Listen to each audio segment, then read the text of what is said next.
Welcome to channel 69, and you have Big Hurt with the Ghetto Report. What's up, Big Hurt? Back with the Ghetto Report. We're gonna jump right into it. I wanna give a shout out to Fat Joe. I seen Fat Joe on his live recently, and he was reprimanding the hip hop community. I definitely want to appreciate that Fat Joe gave that, because it's been getting a little out of hand. You got a lot of dudes going at their ops with real talk, and they talking about things that could get them incarcerated. So Fat Joe was sharing his take on, you saying things about your ops that could send them to jail. Because like he said, and we used to say back in the days, we wouldn't wish jail on our worst enemy. So watch what you're saying.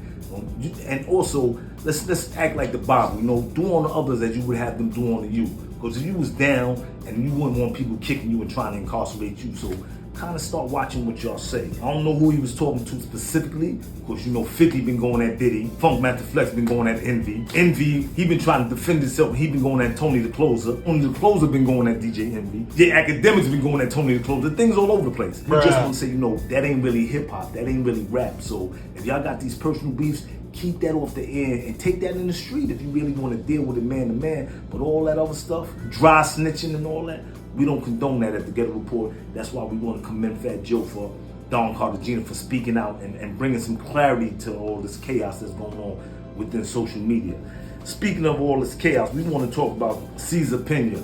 I don't know if y'all seen him. He finally addressed the alleged accusations about the real estate scam that they said he'd been doing, and he got charged for that, and he's out on bail, I guess. But we want to talk about that for a minute, because it was kind of funny when the little fat potato, I call him the little fat potato because he resembles Mr. Potato Head to me. But in long story short, when he came and started speaking, he started off by apologizing to his friends and family. He apologized to DJ Envy, but then it got kind of confusing, because then he started smirking and laughing and talking shit and saying basically that for all those who are on social media talking bad about him and laughing, that when it's all over, he gonna be all right, where you gonna be? So it was kind of confusing me, because I'm saying to myself, you the one facing charges, and you gotta expect people to clown you when you do stupid stuff. And also, it wasn't really cool for you laughing and joking when people, they done lost their money, they done lost their investments, your friends and family have been shamed. So I didn't really find it funny, so I was confused. Are you really remorseful, or you think it's all a game?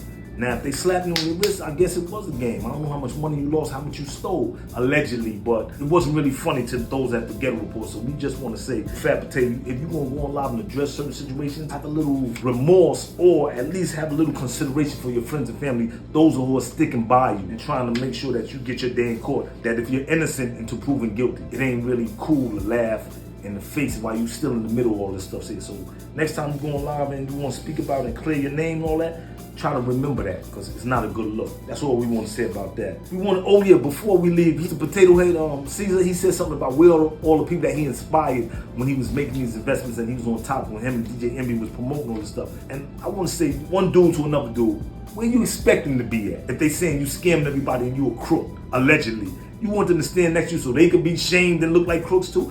Even if you inspired them in one time, you can lose that inspiration if you do a dumb, dirty deed. So you shouldn't expect them to stand by you if they're not your family and friends. If they was just people that looked and say, listen, this is an investment guru, and I think he knows what he's doing, and you inspired them in that way, they shouldn't have to stand next to you while you falling down and while you facing accusations of scamming people. So listen, come on, let's be serious. Anyway, we're gonna let Mr. Potato Head go about his business, and we're gonna move on.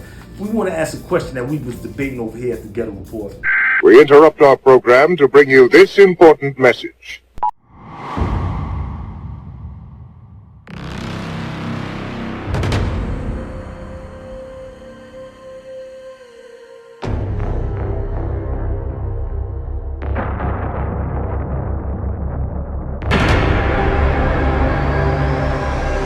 When they finished with this case and they saw who killed Billy Buckhead, I want them to investigate more.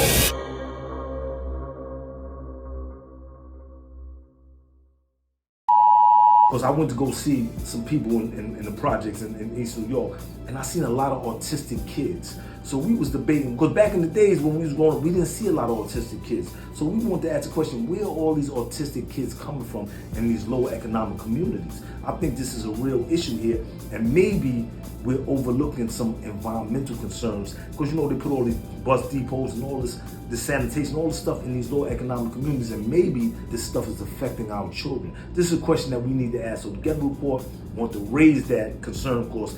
we're seeing that is at an epidemic proportions. So, in your community, start asking questions and look around, because this wasn't happening 20, 30, 40, 50 years ago. So why is it happening at an alarming rate today? So we just want to ask that question, because it's getting out of hand, and our children are our children. If we don't look after our children, then what we living for? Now, we want to move along and talk about City Hall and Mayor Adams. We hear that City Hall and Mayor Adams are considering giving out tents to the migrants that come to the city now. So this was confusing when we heard this proposal to give out tents, because just a year ago, they were breaking up homeless encampments and breaking up all tent cities. And they said, Mayor Adams personally said that it wasn't right for people to live on the street like that. So fast forward a year later, it is all right for people to live on the street in tents. You got to make up your mind. This is very confusing, because those who were living in the street, our homeless people that were living in the street that they broke with them encampments, they're very confused, because they're like, listen, last year it wasn't okay for us to live here, but now it's okay to pass out tents and let the migrants live on the street. So which one is it? Or you just do things that when it suits you, City Hall? So that's a question that the people need to be asking. Also, we was thinking about this. It's one thing for somebody to live on the street willingly by themselves, but is it okay for the city to give somebody a tent and tell them to live on the street? Because that almost flies in the face of the law. The law is you have a right to shelter. Giving somebody a tent, is that really giving them a right to shelter, or helping them get shelter? It seems like you're going against the law if you try that. They should really watch what they say and these proposals that they advance. Also, when they broke up them encampments like a year ago, if you notice, only 3 to 5% of the homeless people that were living in these encampments accepted services. You wanna know why they only 3 or 5% accepted services? Because they didn't want to go into the shelter system. That's a question that they need to be asking, and all these advocates and homeless advocates need to be looking into. Why didn't all these people that were living in the street want to go into the shelter system? BIGHURT will tell you why, because it's unsafe. People dying, getting hurt in these shelters all day, every day. You got these inferior security companies working in these shelters. That's why nobody wants to accept services. Think about it, if you was a homeless person, you're on the street, and the city came and said, listen, we'll take you off the street and take you into a safe environment and give you shelter. Wouldn't you want to go in there and try that? Think why these homeless people didn't want to take them services, because they've been through it before and they know these places are unsafe. Recently, in a shelter that BIGHURT used to work at, a person overdosed and died. Now, the staff who's supposed to be trained in Narcan, they administered Narcan 10 minutes after they found the person unconscious. They must have forgot about the golden hour where you gotta administer these health services as soon as possible. So there's a lot of things going on in the shelter system that nobody's asking questions about. Us at the Ghetto Report, we're not gonna whitewash it or overstep it. We're gonna ask the right questions, and it's gonna be hard questions. This person died, he might have been able to be saved if they had administered Narcan in a timely manner as soon as they found him unconscious. Because, and they say even if the person's not suffering from an opioid overdose, Narcan can't hurt them. So you're supposed to err on the side of caution and administer Narcan as soon as possible. These are the questions that need to be answered. That's why you see a lot of homeless people don't want to accept these services, because they don't feel safe and tired of them shelters. But so instead of giving out tents to the migrants, we need to fix the shelter system and find better housing for these people and adequate space to house the migrants. I understand Washington's not giving us money. We got to push harder at Washington, because I don't think we want tent cities all over New York City, because that just breeds crime. So listen, take it from BIGHURT and try a different proposal or a different plan. All right, this has been another edition of the Ghetto Report. BIGHURT, and I'm out. Yeah, hold up, man. Give me a minute, man. Easy peasy. Y'all know me by now, man. You know I'm gonna invade the set anyway. What's up? It's easy peasy, y'all. Yo, I'm still selling the I Can't Breathe shirts. Just like the Jewish community, we can't forget either. So I still got them by the dozen. Listen, don't wait till they choking you and then you want to support again. The I Can't Breathe campaign is still going on. Get the shirts from Easy Peasy. These are still $5. I still got dozens. Easy peasy. Just like the Jewish community, we must never forget either. Holla at me. Easy peasy. I'm out.